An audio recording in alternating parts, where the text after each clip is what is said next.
¿Alguna vez se han puesto a pensar en ese jugador infravalorado? Futbolistas que están presentes en los equipos y que de un momento para otro, cuando les toca irse, ya sea por alguna lesión, por la edad o simplemente porque bajaron su nivel, uno no se imagina que fueran a ser tan importantes o que se les fuera a extrañar tanto. En la selección peruana tuvimos uno así, que recién ayer volvió a jugar al fútbol después de 15 meses. Yoshimar Yotun, el jugador más importante de la era de Gareca. Y que hasta el día de hoy su ausencia nos ha costado no solo ir al Mundial de Qatar, puesto que él no participó en el repechaje contra Australia, sino que como tampoco participó en las eliminatorias para 2026, vimos a una de las peores selecciones peruanas de la historia. Pero, ¿por qué era tan importante? Yoshimar Yotun en la selección siempre fue un jugador que era eclipsado por los demás. Los hinchas le prestaban mucha más atención a Paolo Guerrero, Cristian Cueva, Edison Flores con los goles que marcaba y con las celebraciones que hacía con sus orejas. Incluso Renato Tapia en los medios de comunicación y hasta Aldo Corso tenían mucha más presencia.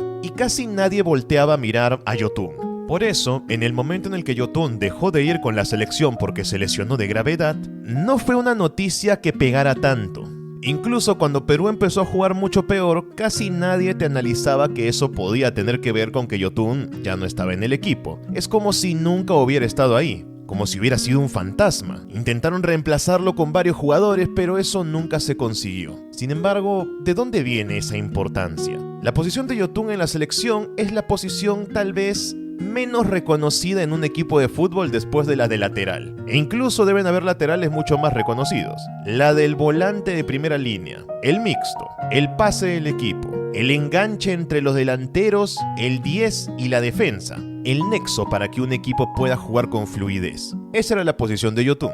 Fue gracias a eso que Perú, con el 4-2-3-1 de Gareca, pudo aplicar mucho mejor nuestro estilo de juego de toque, el conocido chocolate peruano, y tener una fluidez en los pases mucho más rápida. De hecho, si se fijan en el sistema de juego, se darán cuenta que la posición que tenía Yotun estaba en el medio de todo. Jugaba con los defensas, con Tapia, con Cueva, con los delanteros, con todo el mundo. Ahora imagina que esa posición la retiras. Es como si le sacaras una de las columnas más importantes a un edificio.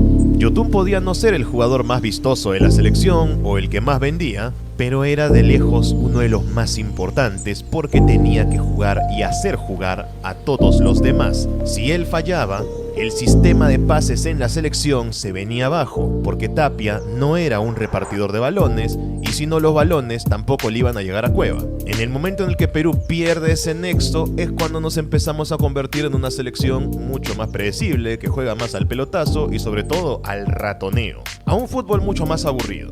El volante mixto existe para esto. Tiene que defender, pero también tiene que crear. Y de ser posible, atacar. Y a eso le sumas que Yotun también era un jugador con una gran técnica con los pies. Podía meter buenos centros, buenos tiros libres, incluso corners. Te servía para todo, pero no se le daba tanta importancia. Los protagonistas eran otros, los delanteros, Guerrero, Farfán, Cueva, Flores o Galese con sus tapadas. Y no les estoy vendiendo humo. Después de la salida de Yotun por lesión, la selección peruana intentó reemplazarlo de 1000 maneras diferentes. El primer jugador que intentamos poner en una posición parecida a la suya fue Sergio Peña. Un jugador que, al igual que Yotun, también tenía una gran técnica con el balón. Buen pase largo, buen pase corto, visión de juego, pero le faltaba algo más.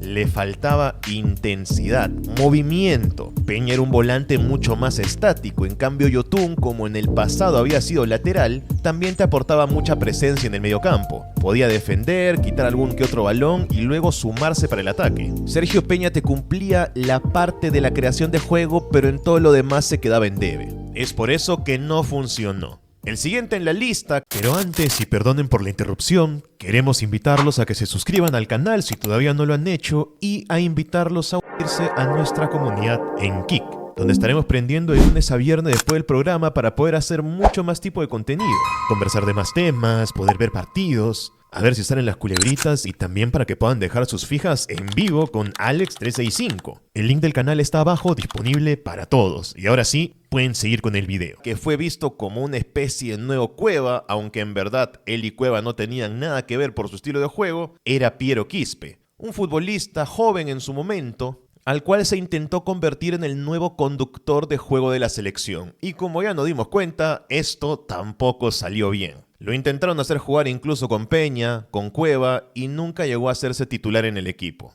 Pero la selección no se rendiría. Catriel Cabellos fue visto como un proyecto para que sea el nuevo Yoshimar Yotun de la selección. Y si bien nunca llegó a tener la oportunidad de jugar con Perú como tal, siempre fue visto desde que era muy joven como el futuro de la selección en esa posición porque era muy similar a Yotun. Sin embargo, con el pasar de los años fue desarrollando otro estilo de juego. En Alianza Lima lo hizo bien, pero cuando llegó a Sporting Cristal ahora está más desaparecido que nunca. Y no parece que vaya a tener mucho futuro de selección por ahora. Aún así, Perú no se rendía. En su momento también se empezó a ver a Alessandro Burlamaqui como una especie de reemplazo de Yotun, pero como se pasó toda su carrera casi jugando en España y recién ahora ha vuelto para jugar en Alianza, tampoco tuvo oportunidad. Jairo Concha, en Universitario, también fue visto como un posible reemplazo de Yotun, pero las pocas veces que llegó a participar, junto con que casi nunca lo convocaban para la selección, jamás se pudo convertir en el reemplazo que algunos pedían. Y ahora ya no es una joven promesa. Martín Tábara en Sporting Cristal también fue visto como un posible relevo de Yotun, incluso Ricardo Gareca lo llevó a la selección para probarlo en esa posición,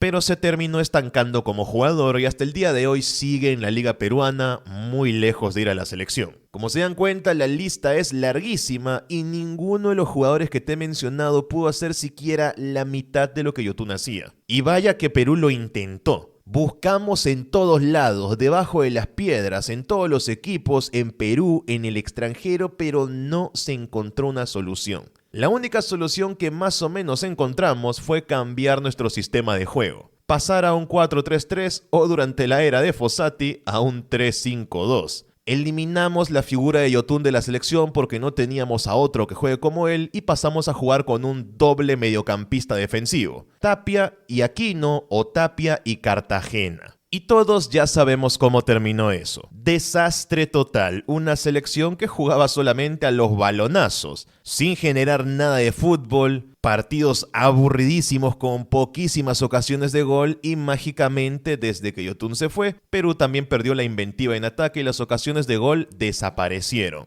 A esto también hay que sumarle que Cristian Cueva dejó la selección por mucho tiempo, así que sin los dos mediocampistas más creativos de la época, Perú no tenía nada que hacer en ataque. Podíamos tener buenos delanteros, desequilibrantes, todo lo que quieras, pero si el balón no les llega con claridad, estás acabado. Hasta ahora, que después de 15 meses, al fin Yoshimar Yotun regresó a los terrenos de juego. No es una casualidad que justo uno de los peores partidos que la selección peruana jugó fue ese repechaje con Australia, donde Yotun no pudo estar. Así como tampoco estuvo en las últimas eliminatorias. Sin embargo, la parte bonita de la historia es que Yotun ha regresado a ser futbolista. Para un jugador pasar tanto tiempo lesionado y con la incertidumbre en no saber si podrá regresar, tomando en cuenta que él ya tiene 35 años, es un pesar y un dolor que yo no se lo deseo a ningún jugador. Porque al final el fútbol es su vida y si no pueden dedicarse a eso que tanto les gusta, entonces se ponen muy mal. Felizmente para Yotun se pudo recuperar y en el primer partido donde volvió, marcó gol. Algo casi poético, después de tanto tiempo esforzándose por recuperarse físicamente. Pasar más de un año lesionado sin entrar a un terreno de juego siendo jugador debe ser algo muy difícil de sobrellevar psicológicamente. Lamentablemente por un tema de edad, Yotun ya no puede tener mucha presencia en la selección incluso si recupera su nivel. Como tiene 35 años, no le ven muchos años más de carrera en la primera división de Perú. Tampoco parece que se vaya a ir al extranjero. Si acaso podría regresar a la selección en algún momento si su nivel es lo suficientemente alto. Pero yo creo que nos queda como un recordatorio de aquellos jugadores que a veces no les prestamos tanta atención o que solemos creer que siempre van a estar ahí, pero en el momento en el que se van, a veces la gente no se da cuenta, pero se fue una de las partes más importantes para que Perú, en su momento, haya sido una de las mejores selecciones de Sudamérica, capaz de jugarle tú a cualquiera. Y una parte muy importante de ese sistema era Yoshimar Yotun. ¿Encontraremos a uno parecido pronto? Por el bien de la selección, yo espero que sí. Y si no lo hacemos, será muy difícil volver a jugar algún día como lo hacíamos antes.